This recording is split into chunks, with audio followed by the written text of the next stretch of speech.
Fabrice, on peut l'applaudir très fort. Bénédicte, on applaudit encore plus fort.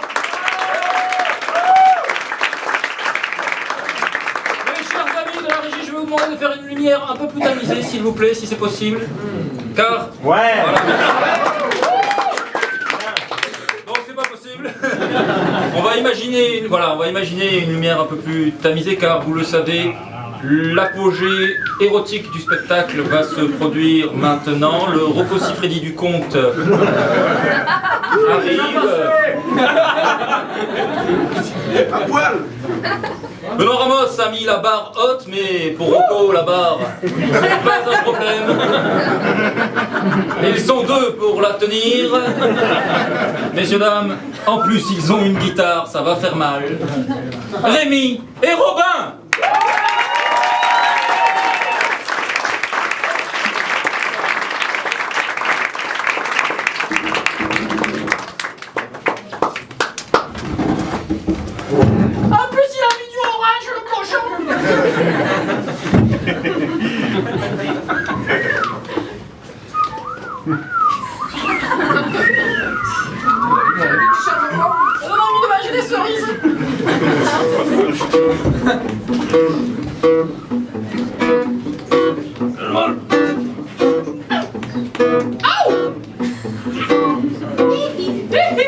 Il était une fois trois frères qui se promenaient sur les routes pour trouver du travail. Marchaient tranquillement quand ils sont arrivés dans un village. Donc ils ont pris un petit chemin. Au bout du chemin, il y avait une maison. À côté de la maison, un jardin. Dans le jardin, un olivier. Et sous l'olivier, le juge du village. La paix sur toi, Seigneur, nous cherchons du travail. Fort cocasse, et bien messieurs, qu'est-ce que vous savez faire de beau? Moi, je suis maçon. Moi, je suis menuisier. Et moi, je suis laboureur de sillons mouillés. Fort cocasse, laboureur de sillons mouillés? Mais qu'est-ce donc que cela? Oh, je ne suis utile qu'aux femmes. Demandez à votre femme, peut-être qu'elle pourra me trouver du travail. Mais justement, elle arrive. Ma douce amie, venez. Regardez, ici nous avons un menuisier, n'est-ce pas? Ici, un maçon. Et là, cet homme prétend, n'est-ce pas, être laboureur de sillons mouillés. Est-ce que cela te dit quelque chose? Alors, il y a une petite lueur qui s'est allumée dans l'œil de la jeune femme. La jeune femme a dit: ah ben justement, j'avais besoin de quelqu'un comme lui. Eh bien, prends-le avec toi, dit le juge. Et la femme du juge a pris le jeune garçon par la main, elle l'a envoyé dans une grande chambre. Le soir, la femme du juge l'a rejoint. Alors, la femme du juge a demandé au jeune homme: qu'est-ce que tu vois des secrets que je ne peux pas dire?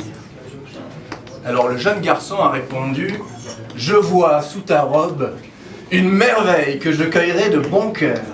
Eh bien, au travail. Et pendant des heures, il lui a fait l'amour. Elle a failli en perdre l'esprit, en perdre la tête. Et puis une fois que ça a été terminé, après l'avoir mis sur le ventre, sur le dos, la tête en bas, à quatre pattes, elle a dit: laboureur, oh laboureur, je t'engage à vie. Eh non, c'est pas possible, je dois partir. Oh non, tu vas pas partir, reste au moins le temps d'une lune. Et moi, en échange, comme salaire, je t'offrirai un oiseau qui pond des œufs en or. D'accord, a dit le jeune garçon, et pendant 30 jours, il a mis sur le ventre, il a mis sur le dos, il a mis à quatre pattes, la tête en bas, et 30 jours après, il a récupéré l'oiseau qui pond des œufs en or. Il a rejoint ses frères, il leur a dit: mes frères, j'ai terminé mon ouvrage, et vous? Nous aussi. Alors ils ont mis le chemin sous leurs pieds, et ils sont partis. Laboureur de sillons mouillés, ça j'en fais mon métier. Et c'est vraiment le pied, Vraiment le pied. À force de marcher, le laboureur, il et ses frères, les trois jeunes garçons, sont arrivés dans un deuxième village. Au bout du chemin, il y avait une maison. À côté de la maison, un jardin. Dans le jardin, un cerisier. Et sous le cerisier, un riche marchand.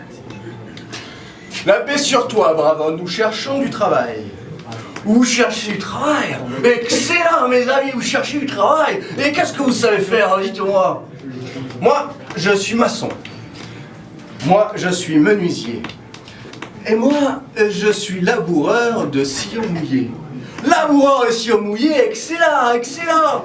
Oh, oh, ma femme arrive. Attendez une seconde. Oh, ma chérie, regarde. Là, nous avons un maçon. Là, nous avons un menuisier. Et là, cet homme, il travaille dans les jardins humides, quelque chose comme ça.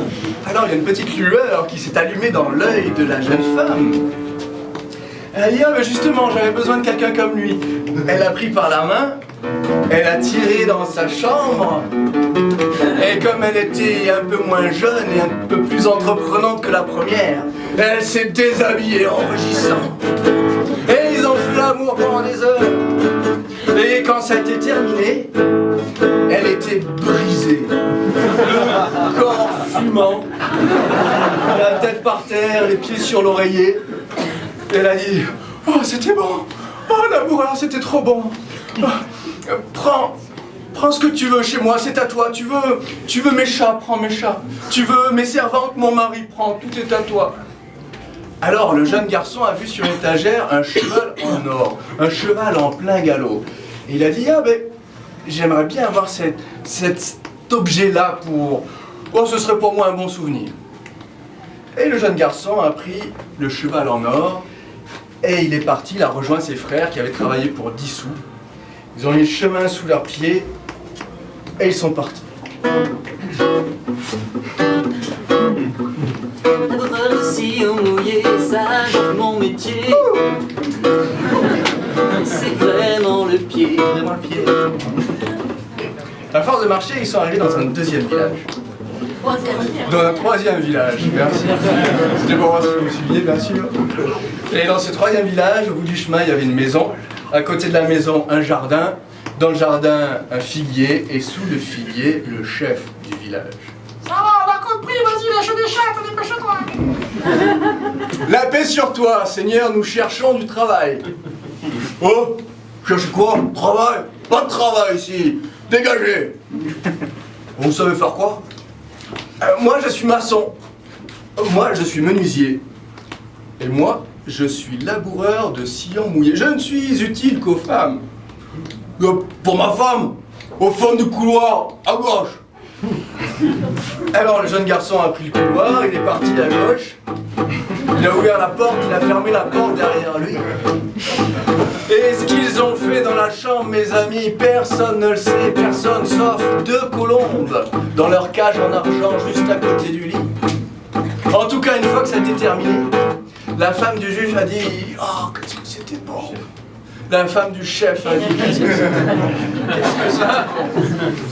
Écoute, sur cette étagère, il y a une poupée, ses yeux sont 2 gros rubis, elle est pour toi. Et puis tu verras, ses joues sont dorées et sur ses joues, des milliers de petits diamants. Prends.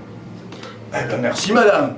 Le jeune garçon a pris la poupée, il s'en est allé, il s'est reposé pendant 3 semaines, et après il est allé voir ses frères, et il leur a dit « Mes frères, je vous aime, mais nos routes se séparent ici, désormais je cheminerai seul. » Il a mis le chemin sous ses pieds, et il est parti.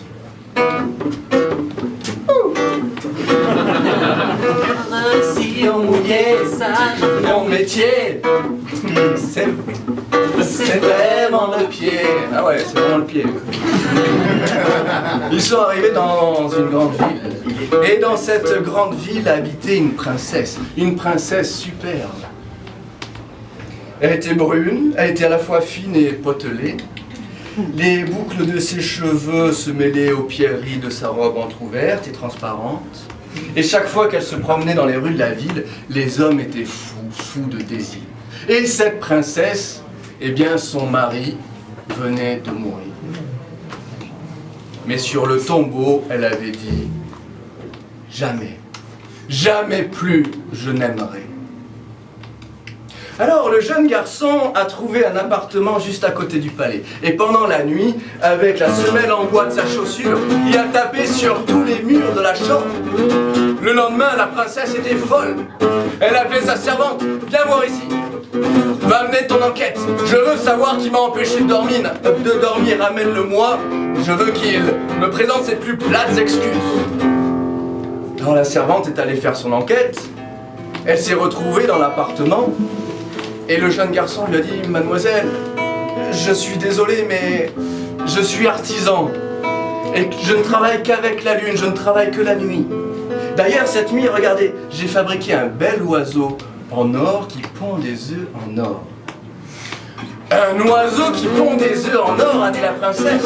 Mais c'est extraordinaire. Retourne-y, achète-le-moi. Je veux cet oiseau, son prix sera le mien. Vous vendre mon oiseau, a dit le jeune homme à la servante. Mais c'est hors de question, non, je ne travaille pas pour l'argent, non, je travaille pour l'art. Eh, mais si votre maîtresse y tient, je veux bien lui donner, à condition qu'elle me montre le bout de ses seins. Comment, dit la princesse, que je lui montre quoi? Jamais, jamais, jamais de la vie, tu m'entends? N'en parlons plus. Un oiseau qui pond en or, tu dis? Bon, qu'il vienne, mais qu'il ne s'approche pas. Le lendemain matin, la princesse était à nouveau folle. Mais il est fou, mais quel insolent! Quel malot lui a encore tapé toute la nuit. Servante, retourne voir ce qu'il a fabriqué. Enfin, mademoiselle, a dit le jeune garçon à la servante, mais je vous l'ai dit, je ne travaille que la nuit. Et cette nuit, regardez, j'ai fabriqué un beau cheval, un cheval en or en plein galop. Comment? Un cheval en plein galop? Mais retourne-y et ramène-le-moi. Je le veux dans ma chambre.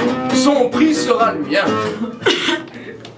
Vous le vendre, mademoiselle? Mais c'est hors de question, vous n'avez pas compris. Non, non, je ne travaille pas pour l'argent, j'ai le cœur trop pur. J'ai le cœur d'un petit enfant.